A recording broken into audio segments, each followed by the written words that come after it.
Good morning, class. So, this morning we are going to talk about spontaneous process, entropy, and free energy. So, ang lesson na ito is actually continuation ng discussion natin sa heat and thermodynamics. So, ang main goal natin kung bakit dati pinag-aaralan ng heat and thermodynamics is we would like to answer whether or we'd like to predict whether a chemical reaction will proceed or not. Okay, yun yung pinaka-concern natin. So napakahalaga kasi na malaman natin kung ang isang chemical reaction ay magpo-proceed ba o hindi. Kasi let's say for example, ikaw ay maging chemist, tapos in charge ka sa large-scale production ng mga chemicals o kaya ikaw ay nag-synthesize ng gamot sa loob ng gamot or compound sa loob ng isang laboratory. Gusto mong malaman kung kapag pinaghalo-halo mo yung mga mamahaling mga chemicals, makakapag-produce ka ba ng product? Kapag pinaghalo-halo mo ba yung mga reactants, magpo-proceed ba yung chemical reaction to produce the products? So, yun yung gusto natin mangyari o malaman. Kasi nga, baka mamaya, hindi naman mangyari yung chemical reaction. Masayang lang yung mga chemicals na ginamit mo. Malulugi yung company na pinagtatrabahuan mo kasi nasayang yung mga mamahaling chemicals nila, posible ka pang matanggal sa trabaho, di ba? So, kaya gusto natin malaman kung yung reaction ba ay magpo-proceed o hindi. Okay. So, ang tawag natin doon sa chemical reaction nag-proceed ay spontaneous reaction. So, spontaneous reaction occurs when the reactants are mixed at specific conditions and the reaction occurred. Okay, while a non-spontaneous reaction occurs when the reactants are mixed at specific conditions and the reaction did not occur. Okay? So again, sa spontaneous reaction, nangyayari o nagtutuloy yung chemical reaction. Samantalang sa non-spontaneous reaction, given a specific condition, hindi nagtutuloy yung reaction.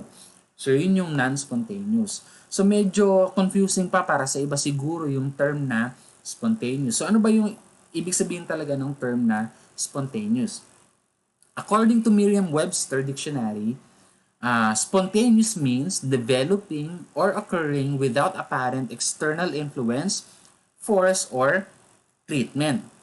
Ibig sabihin, kung tatagalugin natin yan, yung spontaneous process, it means kusa itong nangyayari. Kahit na wala kang gawin. Kahit na hindi ka na makialam dun sa proseso na yun, kusa na talaga siyang mangyayari. Okay? Kahit na wala ka ng work na gawin, kahit na hindi ka na makialam, kusa nang mangyayari yung process kung ang process na yon ay isang spontaneous process. Okay. So, let me give you examples of processes that are spontaneous. Halimbawa, tubig. Meron kang tubig, isang basong tubig. Ang condition niya ay yung temperature ng tubig na ito ay 100 degrees Celsius, tas ang pressure nito ay 1 atmosphere. So what will happen to water if its temperature is 100 degrees Celsius and the pressure or the atmospheric pressure is 1 atmosphere? So given these conditions, water will spontaneously boil. Hindi mo na kailangang haluin pa yung tubig, uga-ugain yung baso para kumulo. Given these conditions, water will spontaneously boil o kusa nang kukulo yung tubig kahit na wala ka nang gawin. Kasi yung condition mismo ang nagpa-facilitate ng spontaneous boiling ng water. Okay, o na-meet na yung required conditions para kumulo yung tubig. Okay, another example. What will happen to salt when you sprinkle it in water? Meron kang isang basong tubig, tas nagbudbud ka ng asin. Ano ang mangyayari sa asin kapag binudbud mo ito sa tubig? So, the salt will spontaneously dissolve in water o kusa nang matutunaw yung asin doon sa tubig. Okay? Actually, kahit na hindi mo na haluin yung tubig, okay, kusa na talagang madidissolve yung yung asin sa tubig. Okay? Kasi nga spontaneous siya. Okay? Pag spontaneous, kusa nang mangyayari yung process na iyan. Now, another question. Will a salt crystal spontaneously form from a salt solution? Let's say, kumuha ka ng tubig, Naglagay ka ng medyo marami-raming asin, tapos nakita mo, nung hinalo mo siya maigi, natunaw na, na-dissolve na yung lahat ng salt crystals. Pagkalipas ng ilang minuto, pwede ba na biglang ma-form yung mga salt crystals? Okay, so, hindi. Okay? So, tatandaan natin, kapag binaligtad natin ang isang spontaneous process, non-spontaneous yon. Okay? Ang spontaneous process kasi ay yung pag-dissolve ng asin sa water. Spontaneously na mangyayari yon. Pero yung kabaligtaran noon, na yung mula sa isang salt solution, tapos ma-form uli yung salt crystals, okay? That is a non-spontaneous process. Hindi talaga yon pwedeng mangyari. Maliban na lang kung mag-exert ka pa ng extra effort, okay? May gagawin ka pa dun sa system mo para lang mangyari yung gusto mong mangyari na ma-form uli yung mga salt crystals. Okay? So, ang kabaligtaran ng isang spontaneous process ay isang non-spontaneous process. Another example, what will happen to iron when exposed to water and oxygen? Okay? So, mangyari, it will spontaneously form rust. Okay? Kahit na wala ka nang gawin, basta in-expose mo ang bakal sa tubig at oxygen gas, it will spontaneously form rust. Mangangalawang at mangangalawang talaga yan. Okay. Now, balik na rin naman natin ang process. Can you spontaneously form iron metal from rusty water? Katulad ng nasa picture natin, makalawang ng tubig. Talagang mamula-mula na siya. Or orange ba yan o dilaw? So, pwede ba tayo makapag-form ng bakal, iron metal mula sa makalawang na tubig? So, hindi. Okay? Pero pwede rin naman, yun nga lang, kailangan mo mag-exert ng extra effort. May gagawin ka pang kung ano dyan sa tubig na yan para lang mabalik mo yung kalawang into iron metal. Pero yung iron metal to rust, okay, spontaneously talaga yun na mangyayari. Okay? Given na exposed yung iron metal natin sa water and oxygen gas. Another example, what will happen to an apple if you leave it in an open space for several days? Katulad ng mga handa ninyo nung New Year, tapos hanggang ngayon hindi nyo pa rin nakakain, no? Anong mangyayari sa apple if you leave it in an open space for several days? So, it will spontaneously rot. Kusa na talaga siyang mabubulok kahit na wala kang gawin. Kusa na talagang mangyayari yan. Now, kung babalik rin natin yung proseso, bulok yung apple mo, pwede siyang bumalik sa pagiging fresh? Can you spontaneously transform a rotten apple into a fresh one? So, technically, hindi mo talaga siya kayang gawin. Pero, theoretically, posible.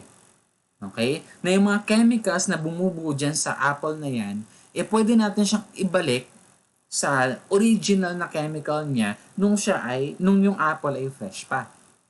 Okay? Pero wala tayong sapat na technology sa ngayon para gawin yan.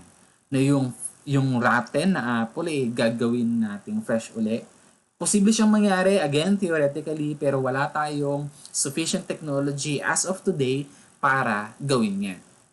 Okay? So, yun. So, how can we predict if a reaction will spontaneously happen? Siguro pwede mong sabihin na, sir, intuitively, pwede naman natin masabi kung mangyayari talaga kung spontaneously ba na mangyayari yung isang proseso katulad ng mga pinakita nyo sa amin. Well, meron kasing mga processes na hindi talaga obvious na magiging spontaneous siya. Katulad ng mga chemical reactions. Makikita mo ba sa mga molecules kung spontaneously na magre-react sila? Nakikita mo ba sa itsura ng mga reactants mo kung spontaneously na magpo-form sila ng product? Hindi. That's why we have to predict it using heat and thermodynamics. Okay? So, for us to be able to predict whether a spontaneous process will occur, we have to look at, or specifically, spontaneous reaction, we have to look at these three factors: the enthalpy, entropy, and temperature.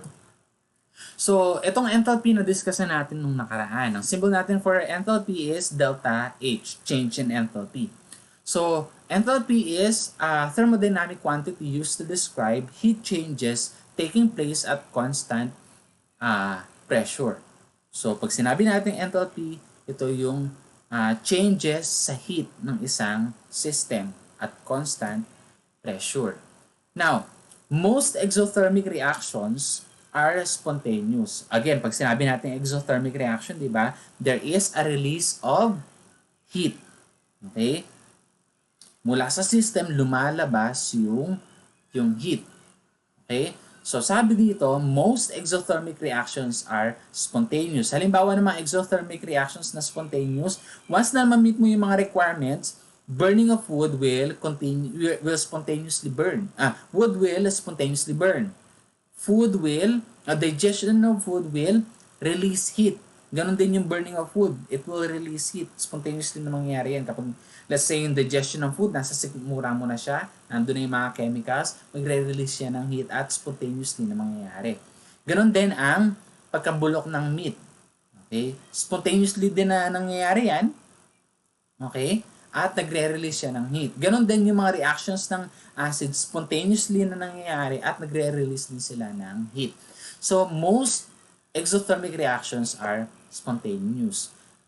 So, paano naman yung mga endothermic reactions? Ibig sabihin ba nito ang endothermic reactions ay hindi spontaneous or non-spontaneous? No. Some endothermic reactions are also spontaneous. So, like for example, cooking of rice, kailangan mong initin yung rice para maluto siya. Okay? Ganon din ang melting of ice and boiling of water. Kailangan mong mag-introduce ng heat o kailangan mag-absorb ng heat ng system mo, okay, para mag-proceed yung chemical reaction. Spontaneous sila. Pero medyo konti yung mga examples natin ng ganyan, ng mga endothermic reaction na spontaneous. Now, to summarize, most endothermic reactions are spontaneous and some endothermic reactions are spontaneous. So, ganito. Pag nakita natin na yung isang chemical reaction ay exothermic, mataas ang possibility na spontaneous yun. Pero hindi siya 100% assurance na spontaneous siya. Posible rin na exothermic yung reaction, pero hindi siya spontaneous. Kasi ang sabi lang naman dito, majority ng mga exothermic reactions ay spontaneous. Pagdating naman sa endothermic, konti lang o mababa lang yung possibility na maging spontaneous ang reaction kung endothermic ang reaction. Therefore, energy changes in the system is not enough to predict the spontaneity of a reaction. Kailangan pa natin ang iba pang mga factors para ma-predict whether a reaction will spontaneously occur or not. Another factor that we have to look at aside from enthalpy is entropy. Ang symbol natin for entropy is capital letter S. Entropy is a measure of how dispersed the energy of a system is among the different ways that system can contain energy. Yun yung definition natin ng entropy. So, gusto ko lang munang magbigay ng focus dito sa part ng definition natin ng entropy na sinasabing different ways that system can contain energy. So, yung tinutukoy dito ng different ways that system can contain energy, ang tinutukoy nito ay yung mga microstates. Okay. Ang mga microstates, ito yung mga arrangement or states ng mga particles natin kung saan pwedeng ma-distribute yung mga particles natin. Yung energy ng system natin. Okay. Now, let me give you an example of different microstates. Okay. Let's say, for example, we have 4 molecules distributed between 2 equal compartments. So, meron tayong dalawang compartment nasa left at nasa right. Sa left side, meron tayong apat na magkakaibang particles. Okay. Paano ba yung ano ba yung mga possible na distribution na pwede mangyari sa ganitong setup? Okay. So, unang setup natin, pwede na sa left side, nandun yung apat na particles natin. Sa left side, wala.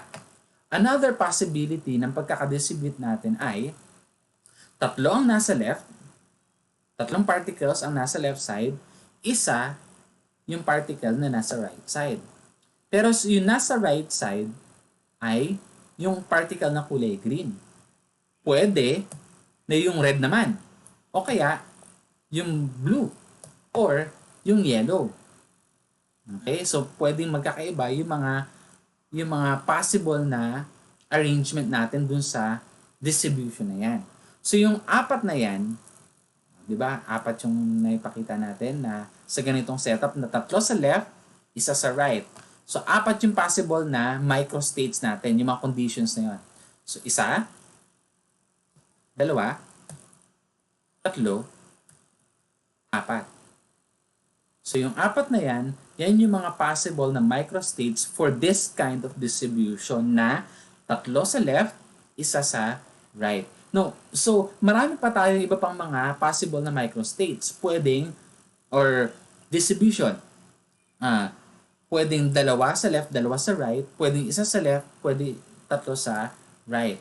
Now, all in all, ito yung mga possible ways ng distribution at saka yung mga number ng microstates na possible doon sa mga distributions na yon. So, sa letter A, ito yung, nag-iisa lang yung possible na microstate niya. Kapag apat ang nasa left, wala sa nasa right. Okay. Kapag tatlo naman yung nasa left at isa lang yung nasa right, apat yung possible na microstates natin. Okay, gamit tayo ng pointer. So, we have 1, 2, 3, 4. Para sa ganitong type ng distribution, meron tayong apat na microstates sa ganitong klase ng distribution. Yung distribution na tatlo sa left at isa sa right. Para naman sa distribution na dalawa sa left at dalawa sa right, meron tayong 1, 2, 3, 4, 5, 6 na microstates. Okay?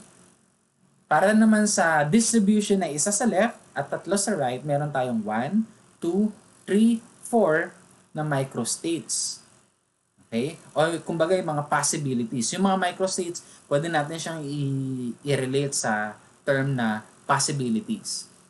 At para naman sa distribution na wala sa left side at apat sa right side, isa lang yung possibility nun. Okay. Now, alin kaya sa limang possible distributions na yan? Yung A, B, C, D, or E? Yung spontaneous process o yung pinakamataas ang possibility na pwedeng mangyari. So yung pinakamataas ang possibility na mangyari dyan ay yung distribution na may pinakamataas ang bilang ng number ng microstates, which is itong distribution C. Siya yung may pinakamarami ang microstates. 1, 2, 3, 4, 5, 6. Mas distributed kasi yung energy sa ganyang kaso.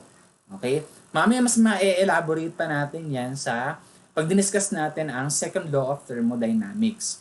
Okay, sige, i-discuss ko na ngayon. Sa second law of thermodynamics kasi, sinasabi na ang system, ang universe, ang tendency nito ay mag-proceed sa mas mataas na entropy o sa mas disorderly. Pag mas mataas ang entropy, ibig sabihin kasi ito, mas maraming microstates. So, ibig sabihin, mas pinapaboran ng universe natin yung mas magulong sistema. At ang mas magulong sistema ay yung mas marami ang microstates. Pag mas marami ang microstates, ibig sabihin, mas mataas ang kanyang entropy. At pag mas mataas ang entropy, then magiging spontaneous yung reaction. So tatandaan natin,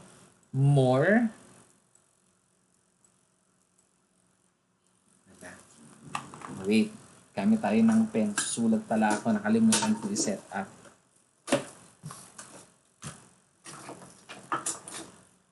para mas maganda yung maging discussion natin dito.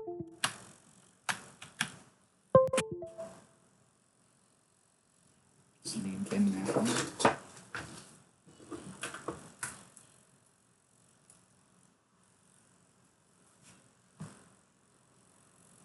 Wala. Ay, gumana. Wala, ay gumana ng pen. Yun. Okay. So, more microstates means greater the entropy. Wait, nice ka. The greater the entropy. And the greater the entropy, okay? Okay. So, more microstates lead to higher entropy. Okay, higher entropy. And higher entropy will lead to a spontaneous process.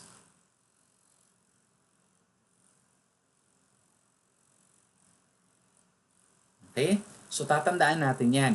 Mas maraming microstates, mas mataas ang entropy.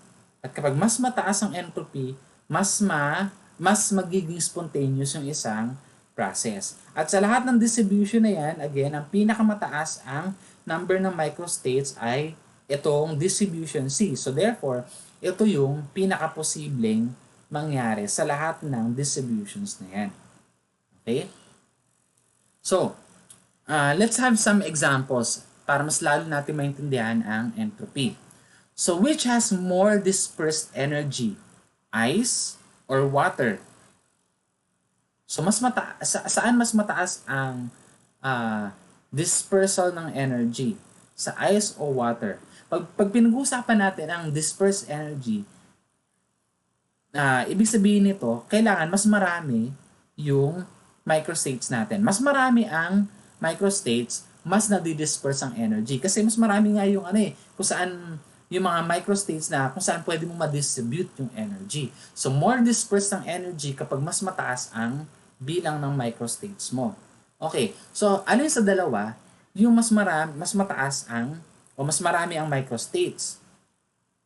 Yung ice o yung water. So, if we are going to look at the particles of ice and water, so sa ice, yung mga particles natin ay, ayan na, magkakadikit. At dahil magkakadikit sila, actually hindi sila masyado nakakalipat ng pwesto. At dahil hindi sila makakalipat-lipat agad ng pwesto, hindi sila free na makapag-form ng iba't ibang microstates. Now, if we are going to look at the particles of water, ang particles ng water pwede silang magpalipat-lipat ng pwesto. At dahil pwede silang magpalipat-lipat ng pwesto, pwede silang mag-form ng iba't ibang grupo o ng mga microstates nila. And therefore, dahil mas mataas ang microstates ng water, mas mataas ang entropy nila.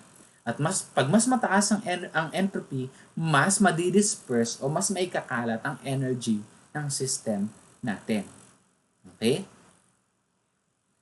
Another, which has more dispersed energy? Itong glass of water o yung steam mula sa kumukulong tubig.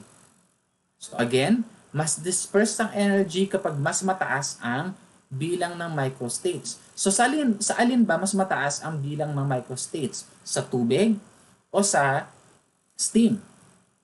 So sa tubig uli, kung mapapansin ninyo, well, nakakagalaw yung mga particles, pero hindi ganun kabilis yung paggalaw o hindi ganun ka-free yung paggalaw ng mga particles kumpara sa mga particles ng steam. Mas mabilis yung paggalaw nila.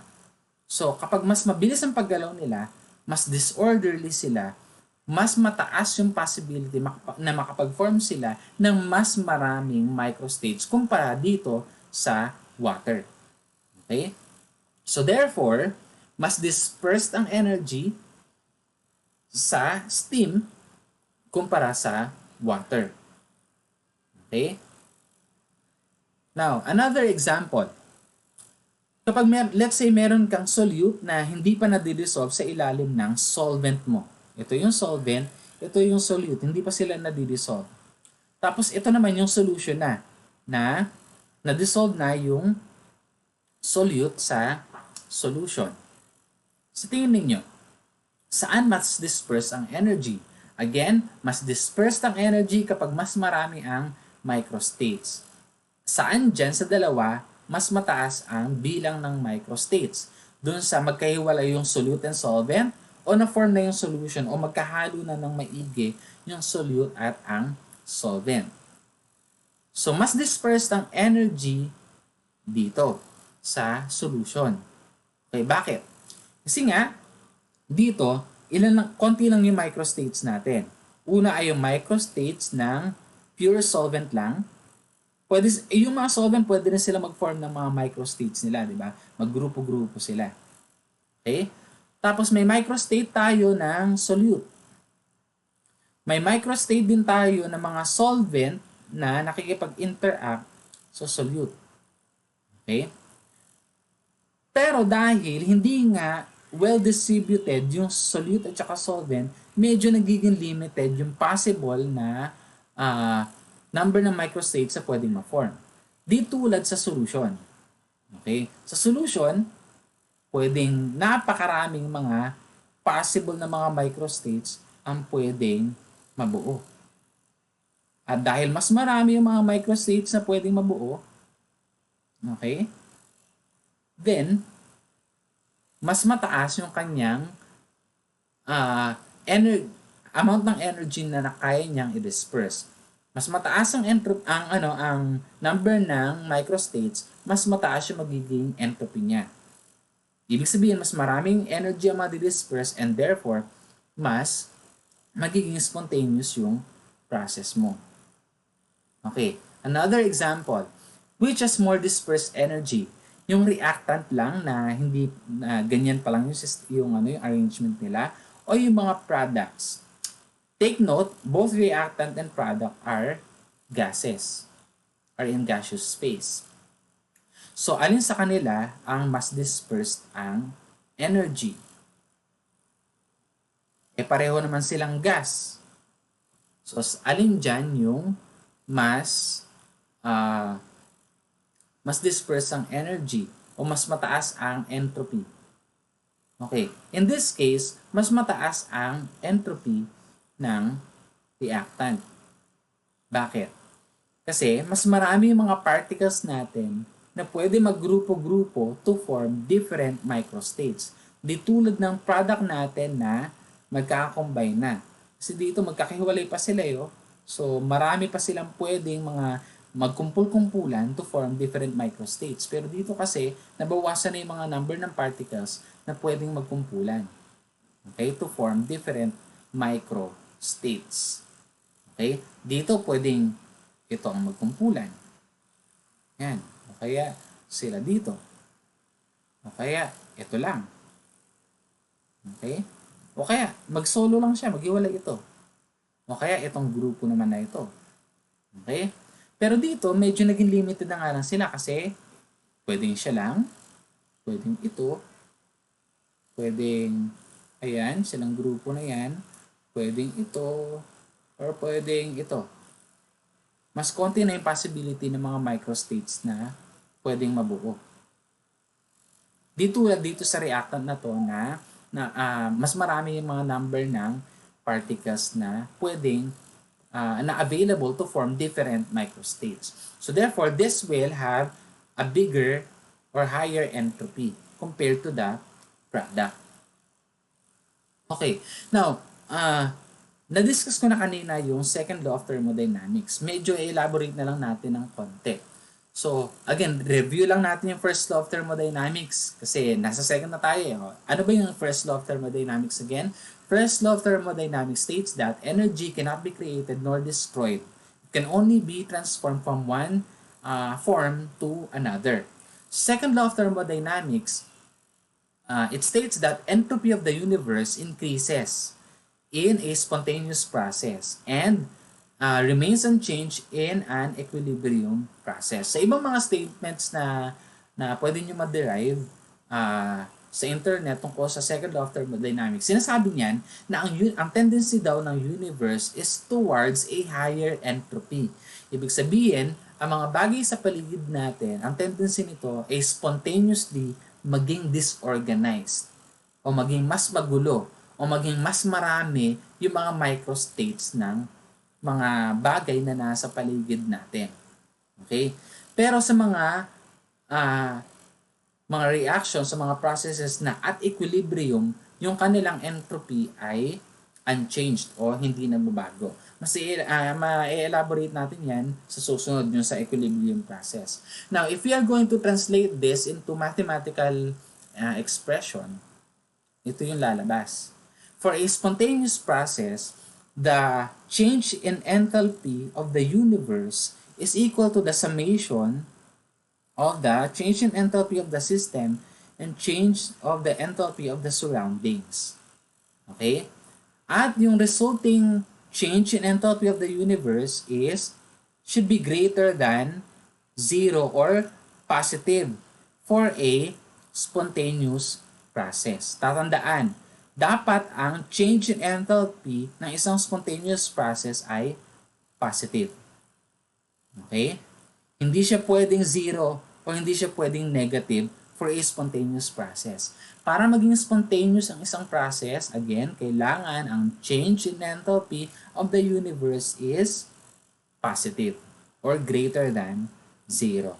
Para naman sa isang equilibrium process, yung change in enthalpy ng universe o yung summation ng change ng enthalpy ng system at change ng enthalpy ng surroundings ay 0 o hindi nagbabago yung enthalpy ng isang equilibrium process. Sa susunod pa natin ito i-discuss. Itong part na ito next week. Okay? So dito muna tayo focus sa spontaneous process. Again, tandaan, ang change in enthalpy ng universe sa isang spontaneous process ay greater than 0 or palaging positive. Okay. Now, the third factor that can affect the spontaneity of process is temperature. Ano bang ibig sabihin ng temperature? Temperature is the average translational kinetic energy of a system. So, there are many forms of kinetic energy. We have vibrational kinetic energy o yung almost same position lang siya, pero yung motion niya ay pwedeng up and down, pabalik-balik, left or right, diagonal. Okay? Yun yung motion niya.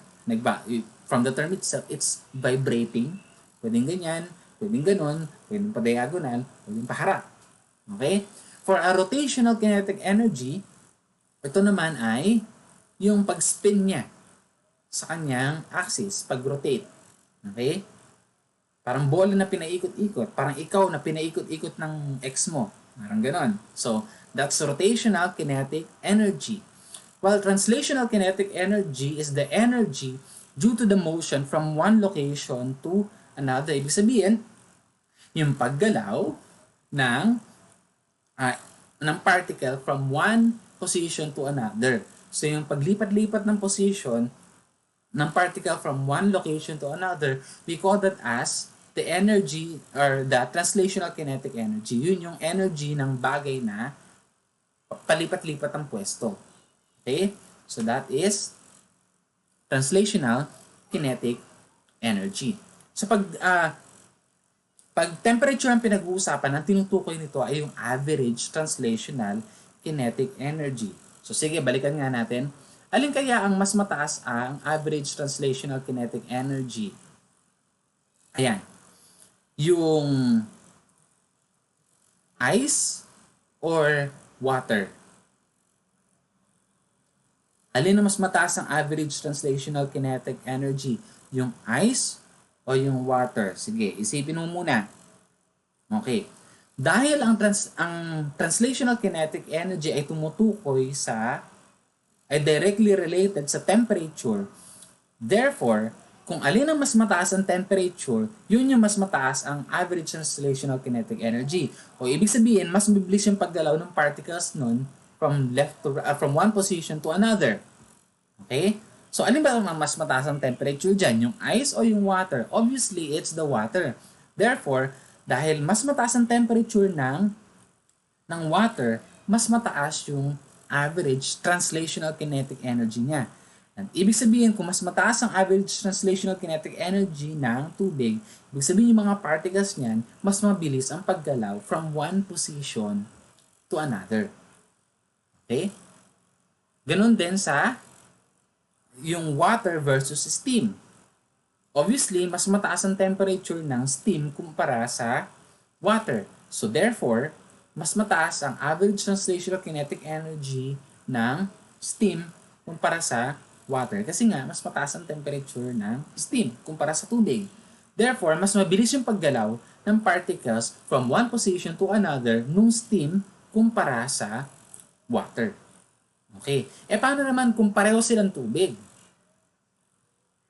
Let's say, meron kang tubig na 20 degrees Celsius at tubig na 80 degrees Celsius. Alin dun yung mas mabilis yung paggalaw ng yung translational movement ng mga particles? Siyempre, dun sa mas mataas ang temperature, which is yung 80 degree Celsius.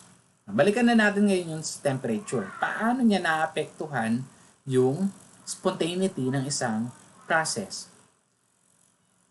So, ito na lang ang tatandaan natin. At higher temperatures, more energy gets distributed or dispersed in the system. At dahil mas mataas yung energy na pwede mong i-disperse, okay, more microstates will also be available. Okay? So, pag mas mataas ang temperature, mas mataas yung amount ng energy na pwedeng ma-disperse. And consequently, at higher temperatures, more microstates can also be present or may be available because of the higher temperature. Okay?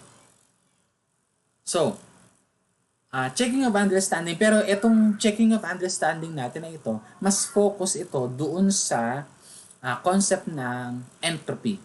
Okay. So, predict whether the following reactions are spontaneous or non-spontaneous. So, for the first reaction, number 1, we have calcium carbonate na solid. Tapos, ang nangyari, yung product na nabuo niya ay calcium oxide na solid. At ang isa pang product ay carbon dioxide na gas. Sa tingin nyo, ano ito? Spontaneous o non-spontaneous reaction? Balikan natin ang second law of thermodynamics. Sinasabi nga sa second law of thermodynamics na ang tendency daw ng universe natin ay mag-move from orderly to a disorderly system. O mababa ang entropy towards a higher entropy. O tingnan natin. So, again ang tendency daw ng universe natin ay mag-move from low entropy towards a higher entropy. Okay? Tingnan natin yung reaction na ito. Mababa ba ang entropy nito? Tapos pagdating ba dito, mataas ang entropy? So sige, tingnan ninyo. Anong sagot ninyo? Spontaneous ba yan? O non-spontaneous? Again, para masabi natin na spontaneous ang isang reaction, kailangan from low entropy towards a higher entropy para siya ay maging isang ano ba yan? Ayan. Spontaneous process. Or in this case, spontaneous reaction. Okay. So, siguro nasagutan ninyo yung kung may idea na kayo kung ito ay spontaneous ba o non-spontaneous. O tingnan natin kung tama ba yung sagot nyo. So, dito we have a solid. Ang solid ba mataas ba o mababa ang entropy niya? So, katulad ng ice, mababa ang kanyang entropy. Okay, small s. Small s siya. Pagdating naman sa product, meron tayong solid pa rin. So, small s pa rin siya. Diba? Ay, nako. Aking small s pa rin. Pero, isa sa mga product natin ay gas. At kung matatandaan ninyo kanina, di ba ang mga gas ay marami yung mga possible na microstates na pwedeng mabuo mula sa kanya. So, therefore, it has a large entropy. So, nasusunod ba nito yung second law of thermodynamics? Kung nasusunod dito yung second law of thermodynamics, then therefore, this is a spontaneous process. This is spontaneous. Okay? Kasi from a lower entropy, it moves towards a higher entropy. Okay? Now, sa second equation, we have nitrogen gas reacts with 2 moles of hydrogen gas to yield 2 moles of ammonia. Now, sa kasong ito, pare-pareho silang gas. Dito kasi medyo nagkaroon tayo ng clue. Solid, yung reactant. Pagdating sa product, merong gas. So talagang yung entropy niyon ay pataas. Paano ito? Yung both reactants and product ay parehong gas. Paano natin malalaman kung ito ay spontaneous o hindi? Ngayon, titingnan natin ngayon dito. Sige, isip muna kayo kung spontaneous ba yung reaction na yan o hindi. Sige. Spontaneous ba yan o hindi? Ngayon, sasagutin na natin. Pwede nyo i-post yung video kung nag-iisip pa kayo. Ngayon, sige, sagutin na natin. So, parehong gas yung reactant at saka product. Paano natin malalaman kung spontaneous yung reaction na to o non-spontaneous? This time, we have to look at the number of moles on the reactant and on the product side. Okay. Tatandaan natin, kapag mas marami kasi yung mga particles na present sa isang system, mas marami yung posibleng microstates na pwedeng mabuo. Mas maraming magkakaibang particles, mas marami yung mga microstates na pwedeng mabuo. O tingnan natin. Dito sa reactant, we have 1 mole. Automatic, di ba? Dito meron tayong 1. Yung coefficient na 1.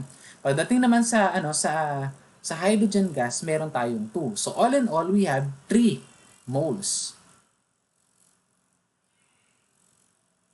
3 moles. Pagdating naman sa product, ilan lang yung moles na meron tayo? Meron lang tayong 2 moles. O ngayon, saan dyan yung mas maraming microstates na posibleng mabuo? Dun sa reactant na may 3 moles o dun sa product na may 2 moles? Siyempre, doon sa reactant na mas marami yung number ng moles. Kasi pag mas marami yung number ng moles, mas marami yung possibility mas marami yung mga microstates na posibleng mabuo. Tulad dito. Okay, mga combinations na pwede mo mabuo dito, medyo konti. Kumpara dito sa 3 moles ng reactants. Okay? So therefore, on equation number 2, this is non-spontaneous. Kasi, this is higher entropy, towards a lower entropy. Kasi konti yung microstates nito kumpara dito sa reactant. Okay, last, sa third equation natin, ito na tayo.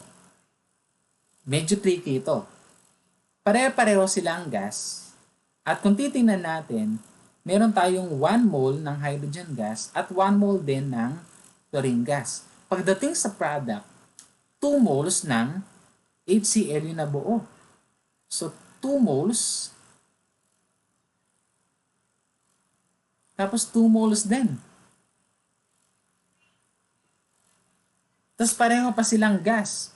O paano pa natin yan mape-predict? Okay? Now in this case, kailangan mo ng either, 1, mag-trial and error ka. Ipag-react mo sila. Kapag nabuo yung HCl, then it is spontaneous. Pangalawa, kailangan mong i-calculate yung kanilang entropy. Kapag yung kanilang entropy dyan ay nag-positive, then it is spontaneous. Okay? Pero in this case, yung pagkakalala ko, ang entropy nito, yung change ng entropy nito, entropy of the reaction, is equal to positive 20. Nakalimutan kung ito yung unit. Pero it's positive. At kung matatandaan ninyo, kapag positive ang entropy, it is spontaneous. Ibig sabihin, magtutuloy yung chemical reaction na yan. Kaso nga lang, medyo, hindi natin ganun talaga madaling maprepredict kasi nga, napakababa nung kanyang entropy. At saka base sa clues na meron tayo dun sa equation, mahirap talagang i-predict. Kailangan mo talagang i-compute. Okay? So, yung computation na yan, gagawin natin yan next week as we proceed with our discussion. Okay? So, that's it for today. Mamaya o kaya bukas, magbibigay ako ng homework na checking of understanding din para mas ma-process ninyo yung lahat ng mga diniscuss ko ngayong araw na to. At isasubmit ninyo yung sagot ninyo doon sa class craft para mag-level up yung mga characters ninyo at maka-gain din kayo ng mga experience points and yung gold points para ma-improve ninyo o ma-enhance ninyo yung avatars ninyo, itsura ng mga characters ninyo. So that's it for today, class. Bye!